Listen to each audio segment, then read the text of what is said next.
नमस्ते बच्चों, आप सबका हिंदी पाठ्यक्रम में स्वागत है।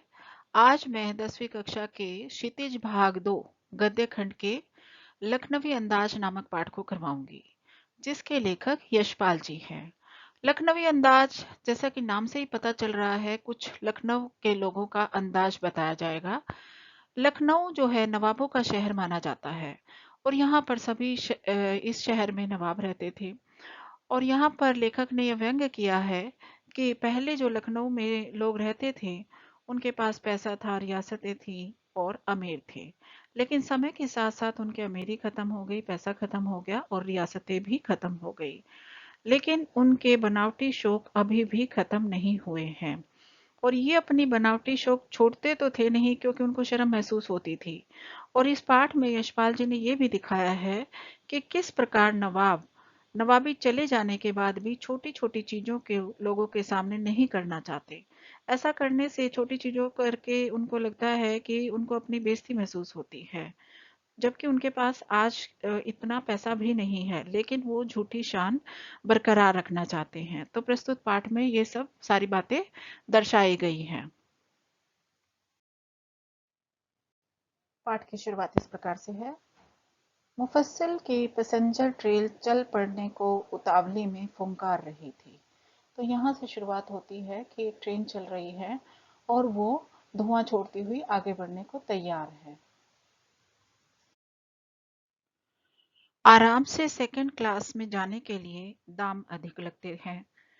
दूर तो जाना नहीं था, तो भीड़ से बचकर एकांत में नई कहानी के संबंध में सोच सकने और खिड़की से प्राकृतिक दृश्य देख सकने के लिए टिकट सेकंड क्लास का ही ले लिया। तो यहाँ पर लेखक बता रहे हैं कि मुझे दूर तो जाना नहीं था, इसलिए मैंने सोचा कि सेकंड क्लास के डिब्बा ले लेता हूँ, उसकी टिकट, और उसमें बैठ जाऊंगा और कुछ कोई नई कहानी भी सोच लूंगा। गाड़ी छूट रही थी। सेकंड क्लास के एक छोटे डिब्बे को खाली समझकर जरा दौड़कर उसमें चढ़ गए। लेखक को जल्दी थी, तो लेखक जल्दी जल्दी दौड़े और सेकंड क्लास के डिब्बे में चढ़ गए। अनुमान के प्रतिकूल डिब्बा निर्जन नहीं था।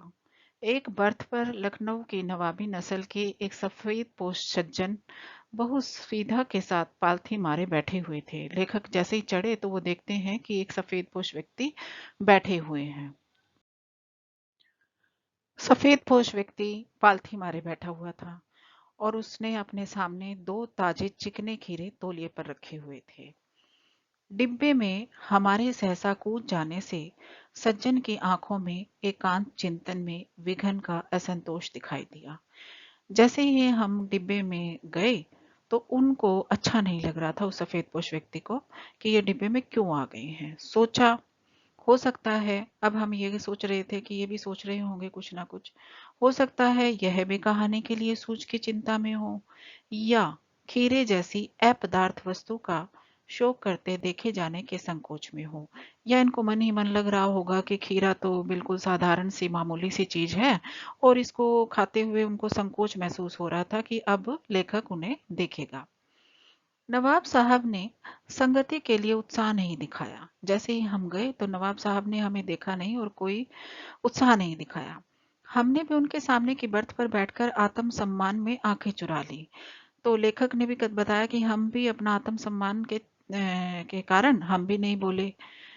खाली बैठे हुए थे। कल्पना करते रहने की पुरानी आदत है। नवाब साहब की असुविधा और संकोच के कारण का अनुमान करने लगे। मन ही मन हम सोचने लगे, लेखक होने के नाते तो सोचने की आदत तो थी कि ये असुविधा हो रही होगी, इनको संकोच हो रहा होगा, तो यही सब मन में सोच रहे थे। संभव है नवाब साहब ने बिल्कुल अकेले यात्रा कर सकने के अनुमान में किफायत के विचार से सेकंड क्लास का टिकट खरीद लिया। ओ, और अब गवारा ना हो कि शहर का कोई सफेद पोश उन्हें मंझले दर्जे में सफर करता देखे। तो मन ही मन लेखक अनुमान लगा रहे हैं कि इन्होंने सेकंड क्लास का टिकट ले लिया होगा कि मैं अपना पैसे भी बचे रहेंगे थोड़े से, और मैं सेकंड क्लास के डिब्बे में भी रहूंगा और कोई मुझे देखेगा भी नहीं। अकेले सफर का अकेले सफर का वक्त काटने के लिए खीरे खरीदे होंगे और यही सोचा होगा कि रास्ते में खीरे खा लेंगे जो समय काटने के लिए। अब किसी सफेद पोश के सामने खीरा कैसे खाएं? अब किसी व्यक्ति के सामने, जो सज्जन व्यक्ति सामने बैठे हुए, लेखक सामने बैठे हुए हैं, तो उनके सामने खीरा खाते हुए उनको थोड़ी सी परेशानी महसूस हो रही थी। हम कनखैयों से नवाब साहब की ओर देख रहे थे। तो लेखक यहाँ बता रहे हैं कि हम भी थोड़ा सा अपनी थोड़ी थोड़ी टेढ़ी आंखें करके उनकी तरफ देख रहे थे। नवाब साहब कुछ देर गाड़ी की खिड़की से बाहर देखकर स्थिति पर गौर करते रहे और नवाब साहब भी हमें ना देखते हुए बाहर की खिड़की पर देखते रहे। ओह! नवाब साहब ने सहसा हमें संबोधन किया। आदाब अर्ज है जनाब, खीरे का शौक फरमाइएगा। तो पहले तो उन्होंने पूछा नहीं, लेकिन फिर अचानक पूछा लेखक से कि आदाब अर्ज है, भाई नमस्कार करता हूँ जनाब, अ, खीरा खा लीजिए, खीरे का शौक फरमाइए। नवाब साहब का सहसा भाव परिवर्तन अच्छा नहीं लगा। भाप लिया। लेखक को अचानक नवाब साहब का इस तरीके का भाव परिवर्तन ठीक नहीं लगा और उन्होंने मन ही मन भाप लिया। आप शराफत का गुमान बनाए रखने के लिए हमें भी मामूली लोगों की हरकत में लथेड़ लेना चाहते हो। तो उनको लगा कि ये शराफत का अपने ऊपर से दिखावा कर रहे हैं और इसीलिए कि शिष्टाचार दिखाने के लिए कि ये मामूली लोगों से भी हम बात कर लेते हैं, इसलिए इस तरीके का व्यवहार कर लेते हैं। और मन ही मन फिर लेखक ने जवाब दिया, शुक्रिया, किबला शौक फरमाए। और लेखक ने कहा कि नहीं नहीं, रहने दीजिए, आप ही खाइए, आप ही अपना शौक फरमाइए। नवाब साहब ने नवाब साहब ने फिर एक पल खिड़की के बाहर देखकर गौर किया और दृढ़ निश्चय से खीरों के नीचे रखा और तौलिया झाड़कर सामने बिछा लिया।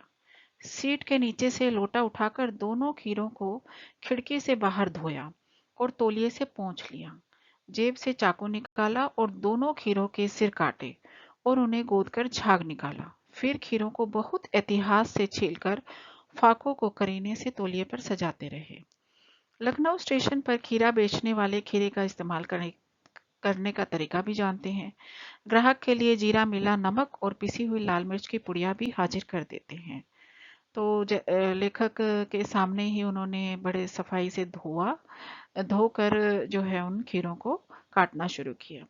नवाब साहब ने बहुत करीने से खीरे की फाकों पर जीरा मिला नमक और लाल मिर्च की सुर्खी बुरक दी। उनके प्रत्येक भाव भंगिमा और जबड़ों के संपूर्ण से स्पष्ट था कि उस प्रक्रिया में उनका मुख खीरे के रसास्वादन की कल्पना से पलावित हो रहा है।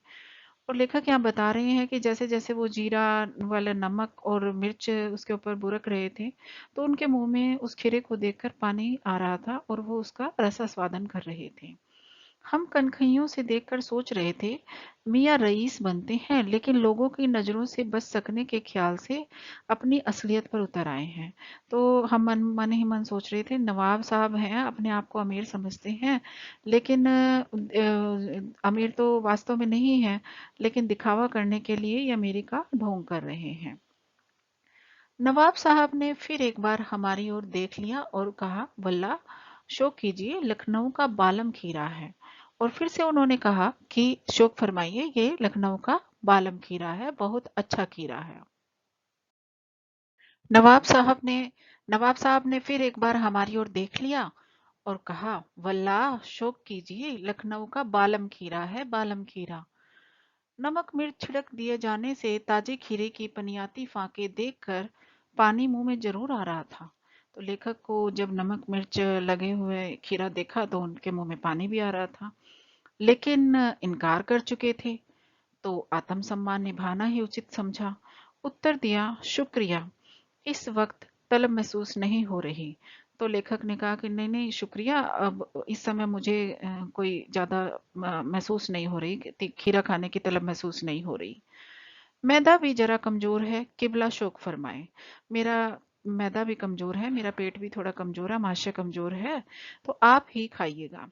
नवाब साहब ने सतृष्ण आंखों से नमक मिर्च के संयोग से चमकती खीरों की फांकों की ओर देखा और खिड़की के बाहर देखकर दीर्घ निश्वास लिया।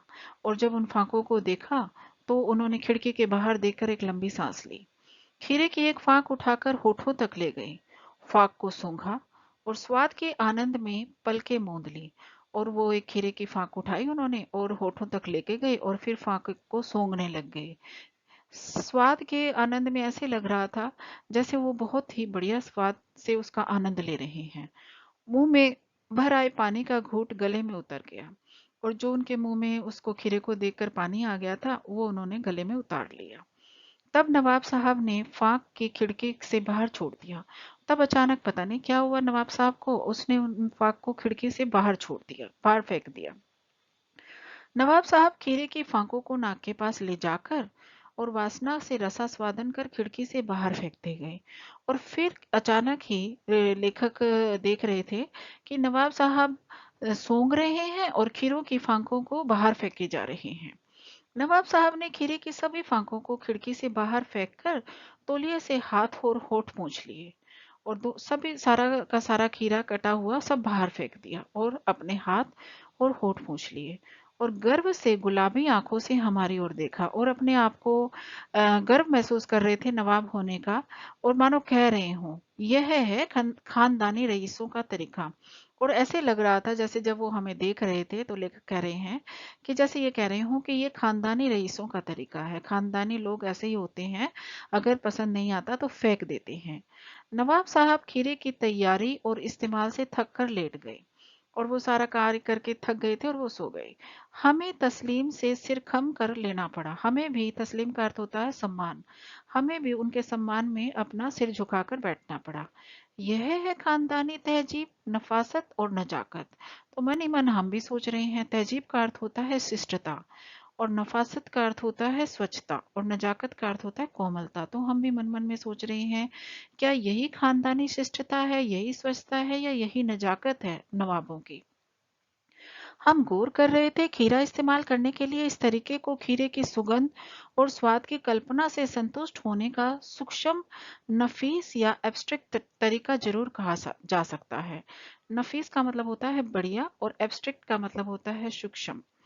तो वो मन ही मन लेखक सोच रहे हैं कि ये भी ठीक है, खीरा खाए बिना ही खीरे की सुगंध से स्वाद की कल्पना कर लो और संतुष्ट हो जाओ। तो ये मन ही मन सोच ही रहे थे, परंतु क्या ऐसे तरीके से उदर की तृप्ति भी हो सकती है। और लेकिन लेखक मन मन सोच रहे हैं, क्या केवल सूंघने से या स्वाद को मन में कल्पना करने से क्या पेट भरा जा सकता है। उदर का अर्थ होता है पेट, तो पेट की तृप्ति क्या हो सकती है।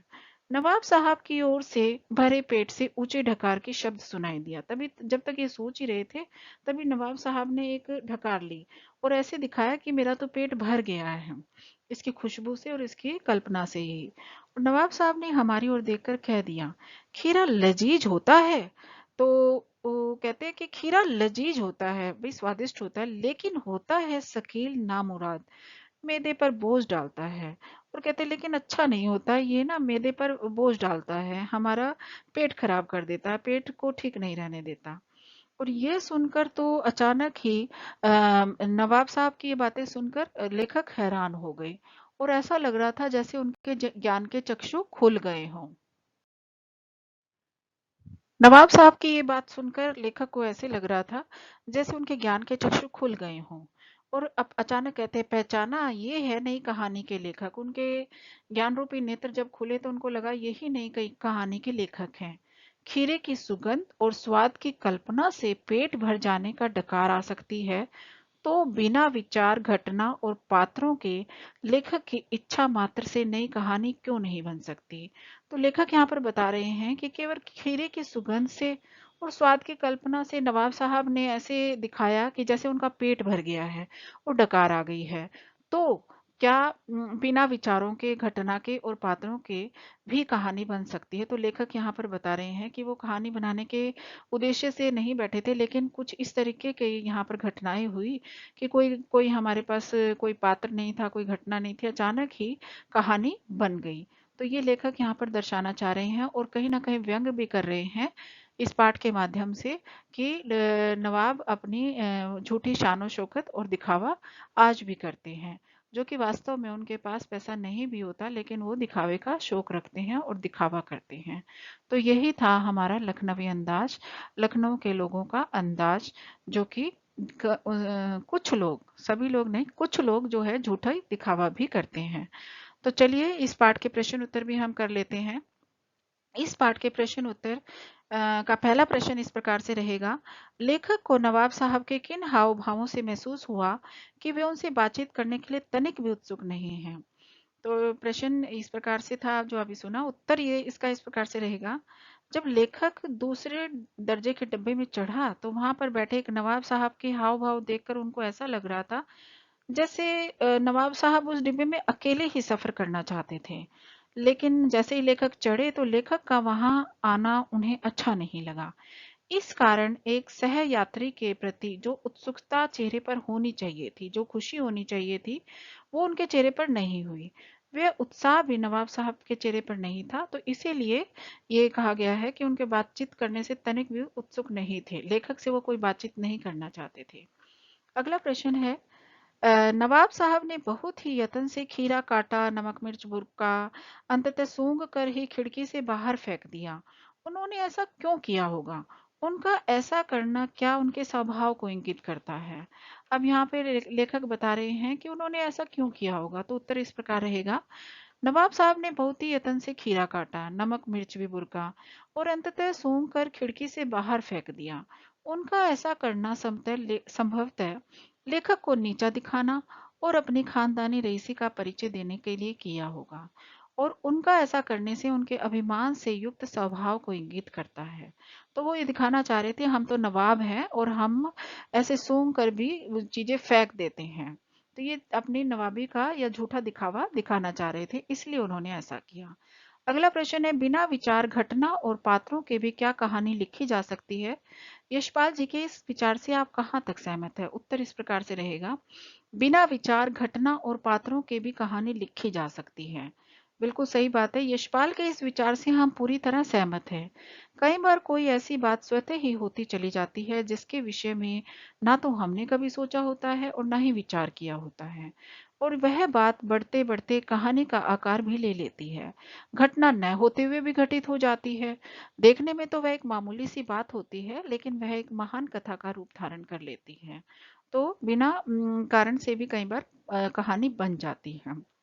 एक प्रश्न है इसमें, नवाब साहब द्वारा खीरा खाने की तैयारी करने का एक चित्र प्रस्तुत कीजिए। तो ये तो बहुत आसान है, आप इसमें लिख देंगे। इसका उत्तर इस प्रकार से रहेगा कि नवाब साहब ने तौलिया झाड़कर सामने बिछाया और सीट के नीचे रखे लोटे को उठाकर पास रखे लोटे को उठाया और खीरे को खिड़की के बाहर धोकर और तौलिए से पूछा। फिर जेब से चाकू निकालकर दोनों खीरों के सिरे काटकर रगड़कर झाग निकाला और खीरे को बड़ी सावधानी से छील कर उसकी फाके बनाई और तौलिए पर सजाया। और फिर बाद में जीरा नमक मिला हुआ और पिसी हुई लाल मिर्च बुरकी, जिसको देखकर नवाब साहब के मुंह में पानी आ गया था। तो ये आप इस प्रकार से लिख देंगे। एक प्रश्न इसमें ये भी आया है, किन किन जो है, एक प्रश्न इसमें ये है कि क्या सनक का कोई सकारात्मक रूप हो सकता है? यदि हाँ, तो ऐसी कोई सनक का उदाहरण दीजिए या उल्लेख कीजिए। सनक तो कोई भी किसी तरीके की जब जिद कर लेता है या कोई कार्य करने के लिए ठान लेता है तो वो सनक होती है, लेकिन इसका सकारात्मक रूप होना चाहिए। सनक एक आदत होती है। अगर हमारे मन में देश के लिए मर मिटने की सनक है तो पारिवारिक बंधन उसे नहीं रोक सकते। उदाहरण के लिए जैसे सिद्धार्थ के मन में मानव प्रेम की भावना से ही उसने गृह त्याग कर दिया और विवश किया, और वो बुद्ध कहलाते हैं। बुद्ध कहलाए, पहले राजा थे लेकिन वो सब कुछ छोड़ छाड़ के चले गए जंगल में, और फिर उनको बुद्ध नाम भी बाद में मिला। दान करने के सनक में राजा करण ने सर्वस्व त्यागने पर अपने आप को सब कुछ त्याग दिया था। तो ये भी उनकी सनक थी कि वो हर समय कुछ ना कुछ दान ही करते रहते थे। अंततः सनक के सकारात्मक प्रभाव देखे जा सकते हैं। तो ये सब सनक के प्रभाव हैं, ये अच्छे सकारात्मक होनी चाहिए, लेकिन जो भी सनक या आदत कह लीजिए। तो ये था हमारा पाठ लखनवी अंदाज। तो प्रस्तुत पाठ में लेखक ने व्यंग किया है और थोड़ा सा ये बताया भी है कि बनावटी शौक या लोग दिखावे के चक्कर में कई बार झूठा दिखावा भी करते हैं। तो ये हमारा प्रस्तुत पाठ था और ये सब आपने देखा। इस सब के लिए आपका शुक्रिया, और मेरी वीडियो इसी तरीके से देखते रहिए, लाइक करते रहिए, शेयर सब्सक्राइब करना ना भूलें, और स्वस्थ रहें, सुरक्षित रहें और शिक्षित बने। धन्यवाद।